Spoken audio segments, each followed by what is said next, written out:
take it over. Sounds good. Thanks so much. I'm going to keep the clicker from you. Otherwise, it's be really hard. Well, distinguished guests, attendees, selamat pagi. Good morning. It's amazing to be here. Thank you to Manav, obviously, for coming back to Bali, but also for arranging a great golf day yesterday. So I appreciate that. Now, some of us pretended to play golf, but Ejin there from WATG, she hit the ball. So the female representation there was 100% better than the male, and that was awesome. But we had a great day, and it's awesome to be here. It would be maybe rude for me to not ask you and your opinion. I did that a lot last night. But we have a survey that we've been doing for the last 4 years, every quarter, on sentiments. So I kind of said, okay, let me have a look at what that looks like and what people are thinking about the future and compare that to the actual data. So what do people think now in terms of the travel confidence? What do they think the occupancy is going to be now to give that against what we forecast? And what we learned was that in Asia Pacific, the next 3 to 12 months, people are saying, we're not going to see the same occupancy growth. The same way, they're saying, we're not going to see the same ADR growth. That's going to soften down. Okay. And it's across all the different segments, leisure, business, and group. We're going to see some softer things ahead in the next couple of quarters. Okay. They all feel that on the books and what they have remains confidence about group. Group, it continues to grow and they expect more groups to come. But where they felt a little bit more cautious was around the increase in international demand that's softened in APAC, which makes me think about the missing flights and recession risk, which I'll get back to in a second. And when it comes to the challenges, the big shift that we saw in these last couple of quarters was labor cost challenges started to decrease. And then you see energy costs decreasing. This is the global piece here. But recession remained intact, so taking kind of a bigger share of that. But when you split that into North America, look at the energy cost. So clearly, less of a concern and issue in the US, and which means that 50%, some of that relates to Europe, Russia's continued war in the Ukraine, and the challenges there from an energy perspective as well.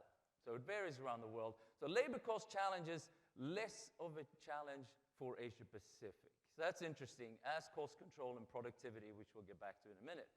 But on the rise has been more a concern about supply, competition, new hotels opening, which we'll also talk more about because we have new products, we have delayed projects that are hitting the market. That makes sense. What's the outcome then? So in my little bell curve here, it's moved to recession risk, more some impact, okay? So it's a little bit more worse. It's moved towards that sense. So people are thinking more about it, and more so in Asia Pacific than in the other regions. They're feeling, okay, we are a little bit more worried about recession than other parts of the world. And if you work in a hotel, you're even more likely to be wary of a recession. Now, it's not all bad. When people look at the opportunities at hand, they look at that blended leisure travel, the leisure demand, and the event space, which I have some good examples of today as well. So that bell curve still looks, when they all have that, transactions will come. And that's despite the conditions of the cost of debt and the interest rates, etc. People still feel that we'll see some more transactions coming. And I suppose we have started to see that in 23 as well. And half of the Asia-Pacific-based respondents said, we expect an increase in transactions. Okay, so that bodes for something in the future.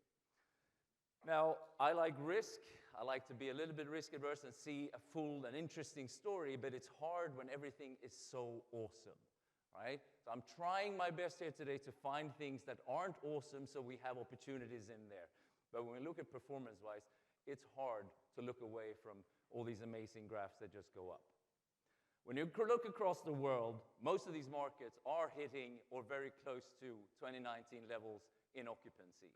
In Asia Pacific, it's really only, you can see the countries there that have yet to hit those numbers in demand. Cambodia, Vietnam, and Myanmar predominantly there. Fair enough. And it's less about what actual level these squiggly lines are. It's the fact that they are more normal in levels and behaving in the same patterns as they should. So we've seen that come back. Business travel, leisure, weekday, and that kind of stuff. The market mix and composition, maybe not source market so much, but generally that's pretty good.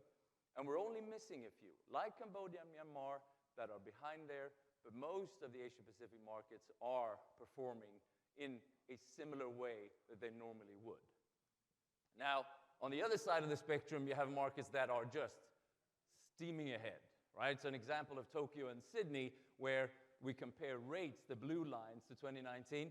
And yes, in the last few weeks, if you try to stay in a high-end hotel in Tokyo, you will pay a lot of money because the rates have gone up and continue to go up a little bit later than other markets, but steaming. And at the same time, you see the occupancies very close to last year. Combine those, and you have a very sound top-line performance, of course, in those cities as representative for those countries. So I'm going to summarize that with the RevPAR. Yeah, a couple of countries in red, but otherwise it's mostly so green, right? It's just really compared to 2019, and the same thing, obviously, when you switch over to Pacific countries. When we drill down on Southeast Asia, we now have 12 months of surpassing rates. So everyone's been talking about the higher rates. Even with those countries that are a bit behind, rates are much higher than they were in 2019, right? And you look at Indonesia, what we see and what we've learned is stability, that not just in demand, but high rates for the last 12 months, just really performing well. We also had a tremendous summer, not least in Bali, but across the country, we got weekday travels and a lot of different markets that have helped well. But as you notice, I say a lot of 2019. This is boring. We've been doing that for a very long time, too long, and I can now finally start doing some year-over-year comparisons again. 22 wasn't completely normal everywhere, and that's why. But if you look at that across Indonesia, for every month, at the top there, the gap gets a little bit smaller because last year was okay in those months.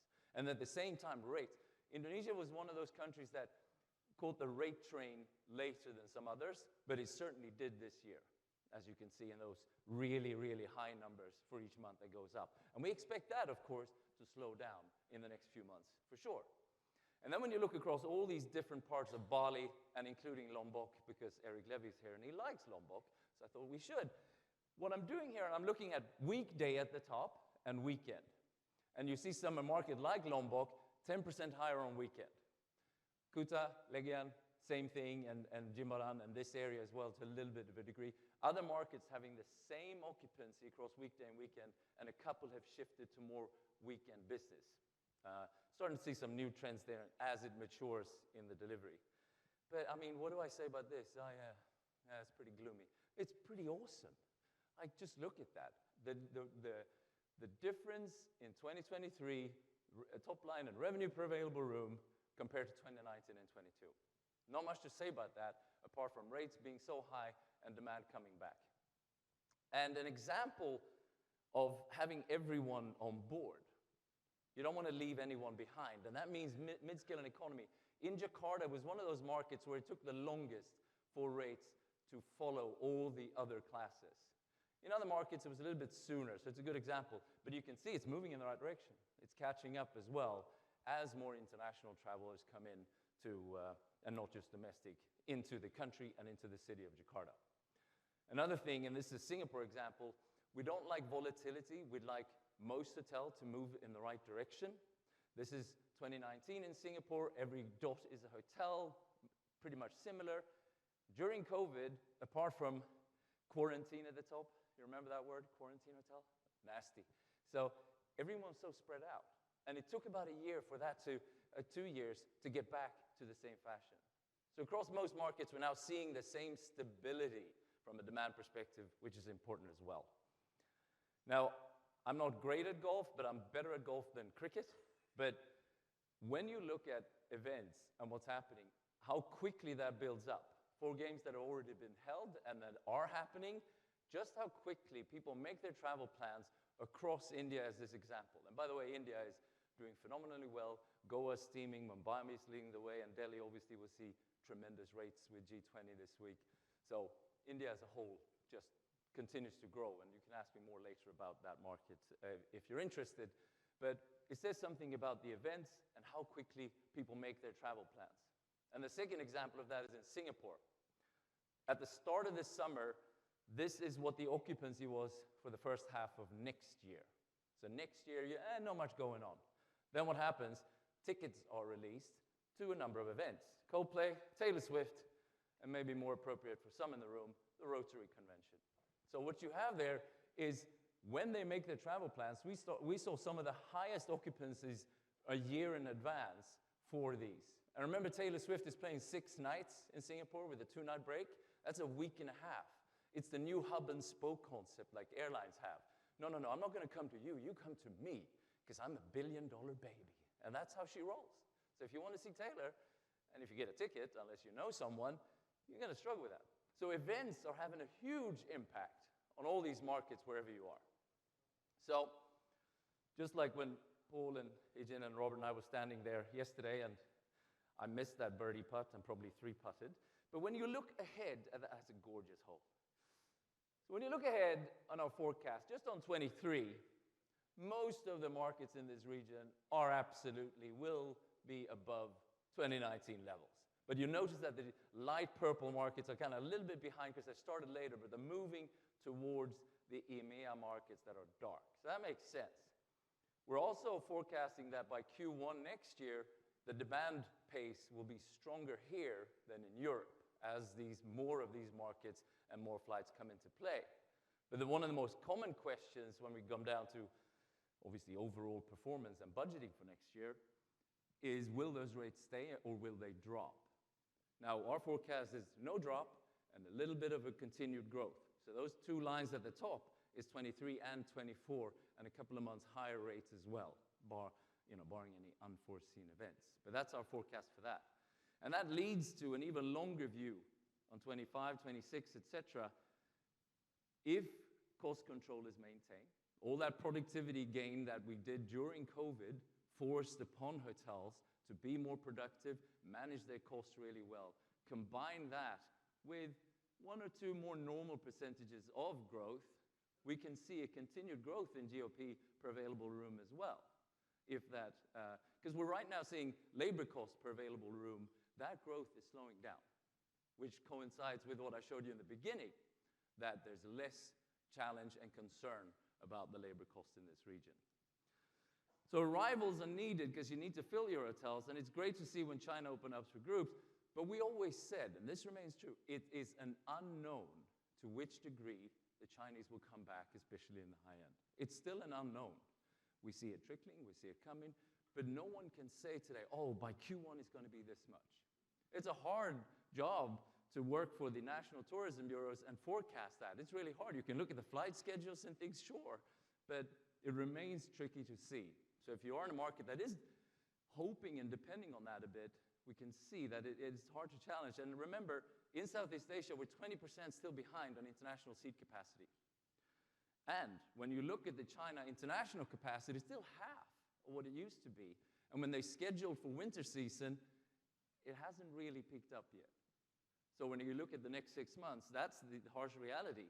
And I know Indonesia is not in the traditional top 10 for that, but Singapore is the only market that are close to being at 2019 levels.